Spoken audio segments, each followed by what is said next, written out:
स्वाध्याय टीवी।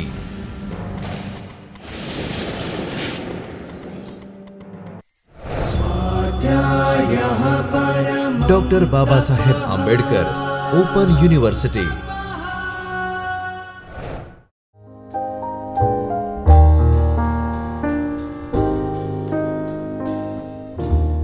નમસ્તે મિત્રો, ધંધાકીય પર્યાવરણ વિશે આપણે સમજીએ છીએ। વ્યવસાય કરવો, વ્યવસાય ટકાવવો અને તેમાં આગળ વધવું, એમાં દરેક વખતે ઘણા બધા નિર્ણય લેવાના હોય છે। એ નિર્ણયીકરણની પ્રક્રિયામાં જે પરિબળો અસર કરે તે છે બિઝનેસ એન્વાયરમેન્ટ, ધંધાકીય પર્યાવરણ। હમણાં આપ સમાચારમાં સાંભળતા જોતા હશો કે ભારત અનુકૂળ બિઝનેસ એન્વાયરમેન્ટ માટે ઘણું જ આગળ વધેલું છે। Doing business in India, business is, વ્યવસાય કે ધંધો કરવાની અનુકૂળતા, આ બધા ક્ષેત્રોમાં વૈશ્વિક સ્તરે ભારતનું સ્થાન ઘણું આગળ છે। ઘણા બધા પરિબળોમાં, ઘણા બધા પાસાઓમાં ભારતે હજી ઘણું બધું વ્યવસ્થા કરવાની રહે છે, પણ તેમ છતાં સતત સુધારારૂપ એવું ભારતનું પર્યાવરણ છે। વ્યવસાય કરવો હોય તો ભારતમાં બિઝનેસ રિલેટેડ એવું કયું પર્યાવરણ છે, આજે આપણે એ જોવાનું છે। બિઝનેસ એન્વાયરમેન્ટ ઇન ઇન્ડિયા, આજનો આ વિષય પર આધારિત આજનું વ્યાખ્યાન રહેશે કે ભારતમાં ધંધાકીય વાતાવરણ કયા પ્રકારનું છે। ભારતની પ્રાકૃતિક સંપત્તિ, માનવીય સંપત્તિ, એવા ઘણા બધા પાસાઓ આપણે જોઈએ। સૌથી પહેલું આપણે પાસું જોઈએ છે ભારતની જનસંખ્યા, પોપ્યુલેશન સ્ટ્રેન્થ। વસ્તી ઓછી હોવી કે વધારે હોવી એ એટલું મહત્વ નથી, પણ વસ્તી કેવી છે। ભારતની જે પોપ્યુલેશન સ્ટ્રેન્થ છે, વસ્તી, જનસંખ્યાની શક્તિ, ક્ષમતા છે, એના જે 3 પોઈન્ટ છે જોઈએ તો domestic demand is very high, less dependence on foreign demand. બીજો મુદ્દો આવે છે large number of young population, અને ત્રીજો છે skilled, trained and cheap labour. આ મુદ્દા ઉપર જ જો આપણે ધ્યાન કેન્દ્રિત કરીએ તો સૌથી પહેલું આપ જોશો કે સ્થાનિક વસ્તી ભારતમાં ઘણી બધી છે। કોઈ પણ વસ્તુનું ઉત્પાદન હંમેશા વેચાણ માટે જ થતું હોય છે। જો વસ્તી ઓછી હોય તો માંગ ઉદ્ભવે ઓછી। એટલા માટે જ આપ થોડું આસપાસ જોશો તો ખ્યાલ આવશે કે વિશ્વની લગભગ ઘણી બધી કંપનીઓ, બધી જ કંપનીઓ ભારતમાં ઉત્પાદન અને વેચાણ કરવા માટે આકર્ષણ ધરાવે છે, કારણ કે ભારતની વસ્તી એટલી બધી છે કે અહીંયાથી નિશ્ચિતપણે બજાર મળી શકે છે। તો ભારતની આ વસ્તી એક ભારતનું બજાર છે, એટલે ભારતના લોકોને માંગનો મોટા ભાગે અભાવ નથી હોતો ભારતમાં ઉદ્યોગોને। બીજું, આ વસ્તીનું લક્ષણ એ પણ છે કે ભારતના જ ઉદ્યોગોએ, ભારતની જ કંપની જો વસ્તુ બનાવતી હોય તો એ લોકોને સ્થાનિકે જ બજાર મળી રહે, વિદેશી લોકોની માંગ પર આધાર રાખવો પડે નહીં। આમ આ વસ્તીનું એક સપોર્ટિવ પાસું કે એમાંથી માંગ મળે છે। બીજો મુદ્દો જે આમાં આવે છે એ વસ્તીનું એ પ્રમાણનું છે કે યંગ પોપ્યુલેશન ઘણી છે, યુવાન વસ્તીનું પ્રમાણ ઘણું છે, જે કામ કરનારી વસ્તી આપણે કહીએ। કુલ વસ્તીમાંથી ધારો કે 20 થી 60 વર્ષની ઉંમરના કે 65 વર્ષની ઉંમર સુધીનું જે વય જૂથ છે તે મૂળ કામ કરનારું ગ્રુપ છે। એટલે ભારતમાં હંમેશા પ્રોડક્શન માટે અનુકૂળ વાતાવરણ રહે છે। ઘણા બધા દેશોમાં ધારો કે જન્મદર વધારે હોય તો બાળકોનું પ્રમાણ વધારે હોઈ શકે, ધારો કે વસ્તીનો જન્મદર ઓછો હોય પણ વધતી વસ્તી, ઉંમર વધારે હોય તો વૃદ્ધ લોકોનું પ્રમાણ ઘણું હોય, તો નાના બાળકો અને વૃદ્ધ લોકો, જે લોકો આધારિત વસ્તી ગણાય છે, તે લોકોનું પ્રમાણ વધારે હોવાના કારણે ઉત્પાદન કરનારી વસ્તી ઓછી હોય છે।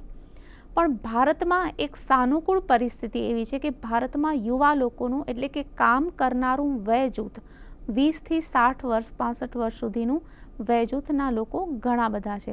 એટલે આ પ્રોડક્ટિવ પોપ્યુલેશન કહેવાય, જે ઉત્પાદન કરે છે। બાળકો અને વૃદ્ધો ઉત્પાદનનો ઉપયોગ કરે છે પણ ઉત્પાદનમાં ફાળો આપી શકતા નથી. તો આ રીતે ઉત્પાદન કરનારી વસ્તીનું પ્રમાણ ઘણું છે. ત્રીજો મુદ્દો જે છે તે છે સ્કિલ્ડ એન્ડ ટ્રેની લેબર.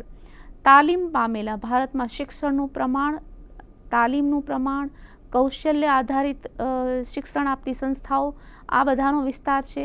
અને ભારતનું જે જનસંખ્યાનું ધન કહીએ, સંપત્તિ કહીએ, એ વિદેશોમાં પણ ઘણું પ્રમાણિત અને સાબિત થયેલું છે કે ભારતના લોકોની સ્કિલ, એમની કુશળતા, એમની તાલીમ એ વગેરેને કારણે ભારતના સસ્તો અને કુશળ તાલીમ પામેલો શ્રમ મળે છે. ભારતનો આ જ શ્રમિક વિદેશોમાં પણ જાય છે. એટલે ભારત માટે જે શ્રમની એક શ્રમિકોની જે સ્થિતિ છે એ ઘણી જ વ્યવસાયિક વાતાવરણ માટે સપોર્ટિવ કહી શકાય. એમાં skilled, semi skilled, highly professionally qualified દરેક સ્તરના લોકો ભારતમાંથી મળી રહે છે. તે પછીનું જે બિઝનેસ એન્વાયરમેન્ટનો બીજો મુદ્દો આવે છે એ બીજો મુદ્દો છે નેચરલ ઓર જિયોગ્રાફિકલ ફેક્ટર્સ, જે પ્રાકૃતિક પરિબળો કહી શકીએ. એમાં ભારતમાં ડાયવર્સ ક્લાઇમેટ છે, લોંગ કોસ્ટલ એરિયા છે, કલ્ટિવેબલ લેન્ડ છે અને વેરાયટી ઓફ લેન્ડસ્કેપ. ભારતમાં એક જ ઋતુ નથી. ભારતમાં શિયાળો, ઉનાળો, ચોમાસું, ગરમી, એમાં પણ અલગ અલગ વિભાગો, પેટા વિભાગો, પેટા ઋતુઓ. આ બધાને કારણે વ્યવસાય, જે કૃષિ આધારિત વ્યવસાયો હોય છે, એને વિકસવાની ઘણી તક મળે છે. એક ઉદાહરણ લઈ શકીએ કે જ્યાં કાપડનું ઉત્પાદન કરવું હોય ત્યાં કોટનના તાંતણા માટે ભેજનું વાતાવરણ જોઈએ, તો આપણી પાસે એ પણ છે. કપાસનું ઉત્પાદન પણ થઈ શકે છે, રેશમનું ઉત્પાદન પણ થઈ શકે છે. ઘણા બધા એવા પ્રદેશો છે કે જ્યાં વરસાદ ઘણો પડે છે, પણ તો તે સાથે ત્યાં ઢાળવાળા પ્રદેશોને કારણે એવા અમુક પાકો લેવાય છે કે જે વિશ્વમાં અન્યત્ર ક્યાંય ઉત્પાદન થતા નથી. દાખલા તરીકે ચા છે. તો આ રીતે ભારતનું પ્રાકૃતિક વૈવિધ્ય, ડાયવર્સ ક્લાઇમેટ છે, એ ભારતના ધંધાકીય વાતાવરણને ઘણું અનુકૂળ બને છે. બીજો જે મુદ્દો છે લોંગ કોસ્ટલ એરિયા, બંદરીય વિસ્તારો ઘણા છે, કોસ્ટલ એરિયા, જેના કારણે આંતરરાષ્ટ્રીય વેપાર માટે, પરિવહન માટે પોર્ટ અને બંદરો વિકસાવવાનો ઘણો જ આધાર મળી રહે છે. સૌથી મુખ્ય ઉત્પાદન કર્યા પછીની જે સમસ્યા હોય તો એ છે કે કરેલું ઉત્પાદન ગ્રાહકો સુધી કેવી રીતે પહોંચાડવું. પણ જો આ પોર્ટની જે સુવિધા છે એના કારણે વિકાસ અને વેપાર માટે, વિકાસ માટે ઘણું જ અનુકૂળ વાતાવરણ મળી રહે છે. એ પછી આપણે જોઈ શકીએ કે લેન્ડસ્કેપ અલગ અલગ છે. દાખલા તરીકે ભારતમાં રણ પણ છે તો ફળદ્રુપ જમીનો પણ છે. ભારતમાં આ રીતે જમીનની પણ વિવિધતા છે. તો જે કૃષિ અને કૃષિ આધારિત વ્યવસાય હોય એના માટે ઘણો જ સારો સ્કોપ રહે છે. પછીનો જે મુદ્દો આવે છે એ છે વેરાયટી ઓફ લેન્ડસ્કેપ અને કલ્ટિવેબલ લેન્ડ્સ છે. હમણાં આપણે જોયું કે ભારતમાં પર્વતો પણ છે, પર્વતોના ઘણા બધા પ્રકારો છે. ભારતમાં જમીનો છે, મેદાનો છે. તો આ બધાની રીતે ભારતમાં જે જુદા જુદા પ્રકારનું વ્યવસાયિક વાતાવરણ પૂરું મળે છે એ આપણે વ્યવસાયના અનુકૂળ વાતાવરણ તરીકે લઈ શકીએ. પછીનો જે મુદ્દો છે લિબરલાઇઝેશન, પ્રાઇવેટાઇઝેશન એન્ડ ગ્લોબલાઇઝેશન. ભારતમાં ઉદારીકરણ, વૈશ્વિકરણ અને ખાનગીકરણની નીતિ 1991થી અપનાવાઈ, પણ તેના પહેલાં શું સ્થિતિ હતી એ સમજવું જરૂરી છે. સૌથી પહેલાં તો ભારત સમાજવાદી સમાજ અને અર્થરચનાને પસંદ કર્યું હતું ભારતે, કારણ કે એ સમયે લોકોમાં શિક્ષણનું પ્રમાણ ઓછું હતું, વ્યવસાયિક વિકલ્પો તેમની પાસે નહોતા અને આ બધાને કારણે સરકારે એક માર્ગદર્શકના રૂપમાં આર્થિક નિર્ણયો લેવાનું શરૂ કર્યું. ધીમે ધીમે એ સમય આવ્યો કે પ્રજા શિક્ષિત બનતી ગઈ અને પ્રજાના હાથમાં અર્થતંત્રની જો સૂત્ર સોંપાય તો એનું સારું સંચાલન કરી શકે એટલી સક્ષમ બની. પહેલાં એવી સ્થિતિ હતી કે લાયસન્સ લેવું પડતું, ઉત્પાદનનો જથ્થો નક્કી કરવો પડતો કે આટલું ઉત્પાદન કરું, અમુકથી વધારે નફો કરી ન શકાતો, અમુકથી વધારે જમીન ન રાખી શકાતી. આ બધા બંધનો હતા, પણ આ બધા બંધનો હવે દૂર કરવામાં આવ્યા છે. વ્યવસાય કે અન્ય કોઈ પણ આર્થિક પ્રવૃત્તિ શરૂ કરવા માટેની જે પ્રક્રિયા છે મંજૂરીની એ લગભગ નાબૂદ થઈ ગઈ છે એવું આપણે કહી શકીએ. તો આના કારણે આર્થિક પ્રવૃત્તિઓ કરવા માટેના જે બાધારૂપ સમસ્યાઓ હતી એ દૂર થઈ છે. પહેલાં મંજૂરી લેવી અને વ્યવસાય ઉત્પાદન શરૂ કરવું એના બે વચ્ચે એટલો 2 થી 3 કે 5 વર્ષનો ગાળો લાગી જતો કે આખું પર્યાવરણ પણ ફરીથી બદલાઈ જાય. તો તાત્કાલિક ઉત્પાદન અંગેના નિર્ણયો લઈ શકાય એ માટે આવું ઉદારીકરણનું પગલું ઘણું જ યોગ્ય છે. બીજું ગ્લોબલાઇઝેશન, વૈશ્વિકરણ કહીએ કે જેમાં વિશ્વ સાથે સ્પર્ધા તો થાય જ છે પણ માત્ર સ્પર્ધા કે ડર નથી. કારણ કે ભારતના જે કુશળ શ્રમિકો છે, ભારતની જે સ્ટ્રેન્થ છે, સ્કિલ છે એ વિશ્વમાં વખણાયેલી છે અને સાબિત થયેલી છે. ઉપરાંત ભારત પાસે જે અમુક અધુરાશ કહી શકીએ જે વિકાસ માટે જરૂરી હોય, જેમ કે મૂડીની અછત કહી શકાય, જેમ કે ટેકનોલોજીની અછત કહી શકાય, જેમ કે ટેકનોલોજીકલ અનુભવોની અછત કહી શકાય. આ બધી બાબતો વૈશ્વિકરણના કારણે આપણને આસાનીથી ઉપલબ્ધ થાય છે. વેપાર પણ કરવો સરળ બને છે. જેમ આપણે ભારતીય અર્થતંત્રના દ્વાર વિદેશી વસ્તુઓ માટે ખુલ્લા મૂક્યા છે તેવી રીતે ભારતીય વસ્તુ માટે પણ વિદેશી બજાર ખુલ્લું જ છે. એટલે આપણે ઘણા બધા આધુનિક અર્થતંત્રમાં એવા ઉદાહરણો જોઈ શકીએ છીએ કે જે ભારતીય મૂળની વ્યક્તિ આંતરરાષ્ટ્રીય સ્તરે વ્યવસાયમાં ઘણી જ સફળ બની હોય. તો આ બધા જે પરિબળો છે એ ભારતીય આંતરરાષ્ટ્રીય આર્થિક પરિબળો કહી શકાય. પછીનો જે મુદ્દો આવે છે એ જોઈએ તો fast development of service sector, સેવા ક્ષેત્ર.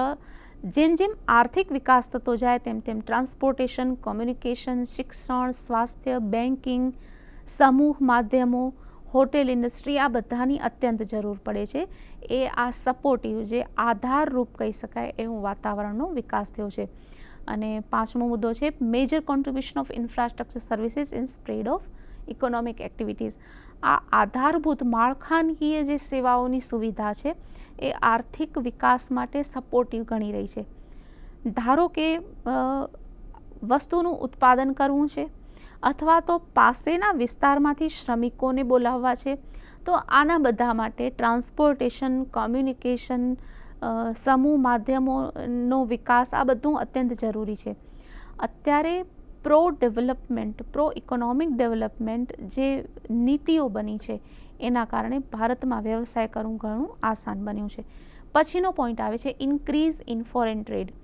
આલ્બિટ more import than export. Export આપણે જે નિકાસ કરીએ છીએ એ ઓછી છે પણ જે આયાતો આપણી વધે છે. સ્વાભાવિક છે કે નિકાસ ઓછી હોય કારણ કે ભારતમાં જ સ્થાનિક માંગ વધી જતી હોય અને નિકાસ માટે બચત ઓછી મળે છે.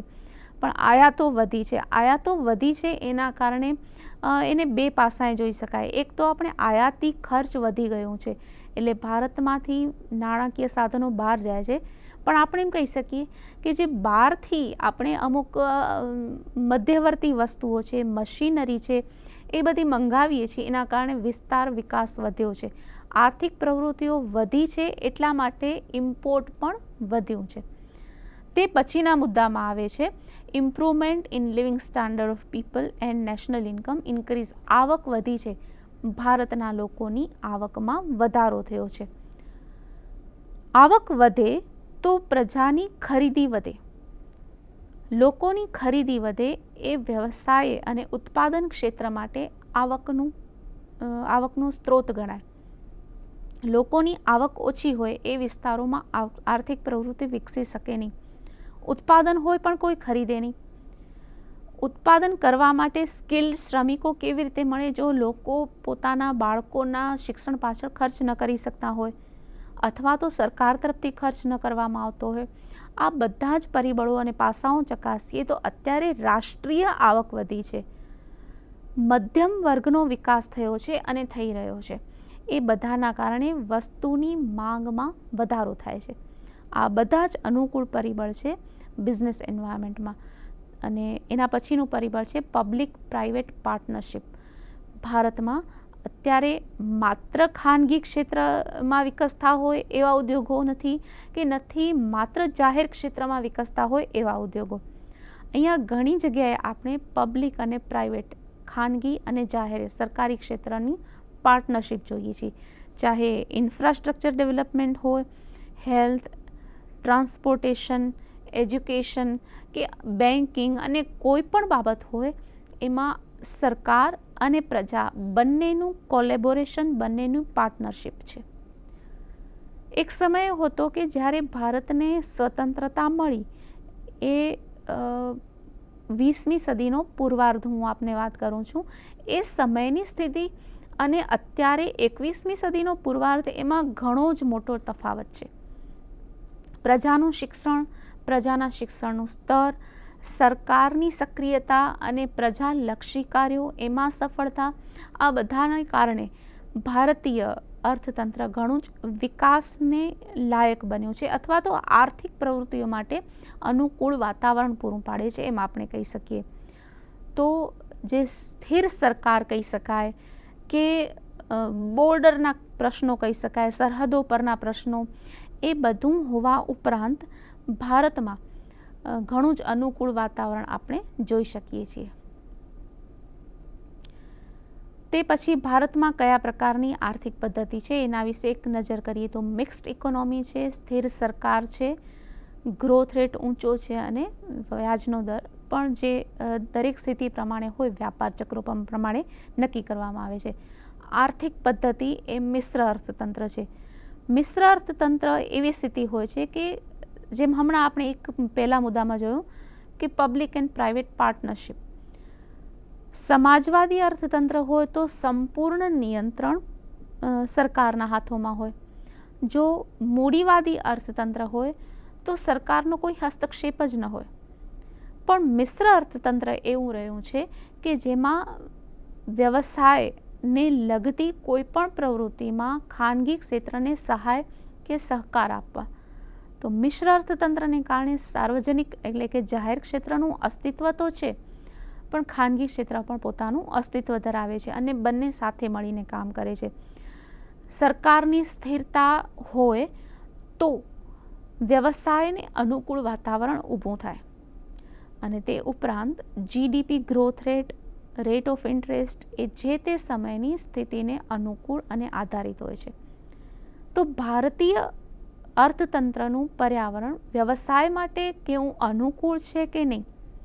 એક સમય એવો હતો કે જ્યારે વિદેશી દેશો સાથેનો સંપર્ક ઓછો હતો, પ્રજામાં શિક્ષણનું પ્રમાણ ઓછું હતું, વસ્તી ઘણી હતી પણ ઉત્પાદનને અને આર્થિક વિકાસને અનુકૂળ થઈ શકે એવી તાલીમ પામેલી કે શિક્ષિત ન હતી. આ બધા જ પરિબળોને જોતા ભારતીય અર્થતંત્ર બિઝનેસ માટે કયા પ્રકારનું વાતાવરણ પૂરું પાડે છે એ આપે અહીંયા સમજ મેળવી. બિઝનેસ એન્વાયરમેન્ટ એટલે શું એ પરિચય આ 4 ભાગમાં આપે સમજ્યો. Introduction to business environment. Business environment એટલે શું, કયા કયા પરિબળો એનામાં અસર કરે છે અને અંતે ભારતમાં બિઝનેસ એન્વાયરમેન્ટ શું છે એના વિશે આપે જાણ્યું. હવે પછીના ભાગોમાં એક અલગ અલગ વિભાગોમાં જુદા જુદા પર્યાવરણીય જે મહત્ત્વના ઘટકો છે એનો આપણે પરિચય લેશું. ત્યાં સુધી આપનો સમય ઘણો જ સારો રહે એવી શુભેચ્છા. स्वाध्यायः परमं तपः.